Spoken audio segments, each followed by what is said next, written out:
नमस्कार। आज हम अलास्का में हुई ट्रंप पुतिन बैठक पर थोड़ी बात करने वाले हैं। हमारे पास एक YouTube विश्लेषण की ट्रांसक्रिप्ट है, तो देखते हैं उसमें क्या कहा गया है। हमारा मकसद ये समझना है कि भाई अलास्का में हुआ क्या असल में, और भारत के लिए इसके क्या मायने हैं, और रूस का क्या रवैया दिख रहा है। तो चलिए इसी पर थोड़ी गहराई से बात करते हैं। पहली बात तो साफ लग रही है, जैसा कि स्रोत भी कह रहा है, कि ये बैठक बहुत सफल नहीं रही, कोई समझौता नहीं हुआ। हाँ, बिल्कुल कोई ठोस नतीजा नहीं निकला। ना युद्ध विराम हुआ और व्लादिमीर पुतिन ने तो मतलब ज़मीनी हकीकत सामने रख दी। उन्होंने साफ कहा, देखिए हमारी सेना यूक्रेन में काफ़ी अंदर है, तो या तो हमें आधा यूक्रेन चाहिए या फिर कोई डील नहीं होगी।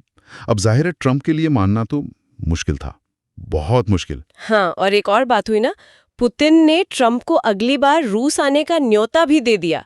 और स्रोत कह रहा है कि ट्रंप इस पर थोड़े नर्वस से दिखे, जैसे पुतिन बहुत कॉन्फिडेंट थे। बिल्कुल, उनका आत्मविश्वास तो साफ झलक रहा था, लग रहा था जैसे वो कह रहे हो कि देखो कंट्रोल अब हमारे पास है। और शायद ये आत्मविश्वास इसलिए भी था क्योंकि उन्हें पता था कि अमेरिका की एक और चाल वो शायद काम नहीं कर रही थी। अच्छा। आप भारत वाले एंगल की बात कर रहे हैं। हम्म।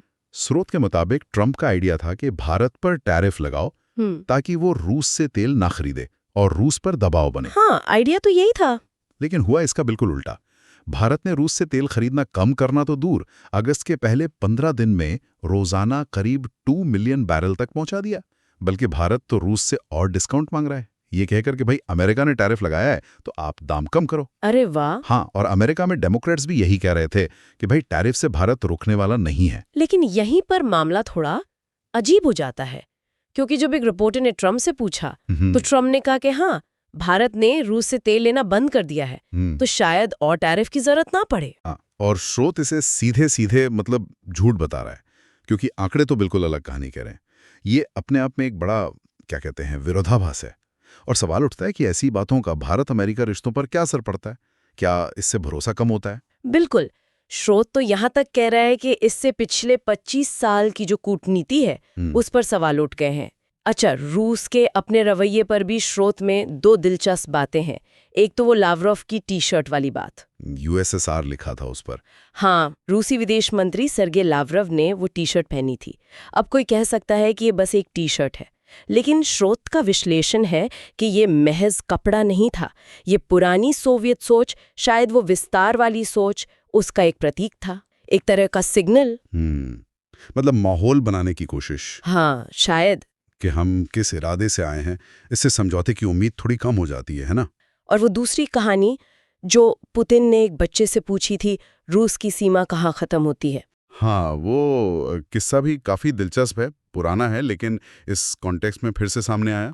जब बच्चे ने सही मतलब ज्योग्राफी वाला जवाब दिया, तो पुतिन ने कहा रूस की सीमा कहीं ख़त्म नहीं होती। ओह। हाँ, अब अगर आप इसे लावरोव की टी शर्ट और यूक्रेन के ज़मीनी हकीकत से जोड़कर देखें, जैसा स्रोत इशारा कर रहा है, तो ये घटनाएं रूस के आज के आत्मविश्वास और शायद उसके इरादों की तरफ संकेत करती हैं। ये भी तो है कि ये बैठक हुई, यही बड़ी बात थी।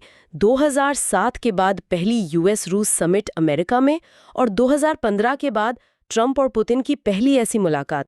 ये आसानी से तो होती नहीं है। सही कहा, अपने आप में बैठक का होना अहम था, भले ही नतीजा कुछ ना निकला हो। तो कुल मिलाकर देखें तो अलास्का बैठक से कोई बड़ा नतीजा नहीं निकला। भारत पर टैरिफ वाला दांव काम नहीं कर रहा, और रूस अपने स्टैंड पर काफी मजबूत दिख रहा है। हाँ, और यहाँ जो बात गौर करने वाली है वो ये है कि कैसे ज़मीनी हकीकत, डिप्लोमेटिक बातें और शायद अंदरूनी राजनीति, ये सब मिलकर कितनी उलझी हुई तस्वीर बनाते हैं। मतलब कहा कुछ जाता है, होता कुछ और है, जैसे भारत के तेल खरीदने वाले मामले में दिखा।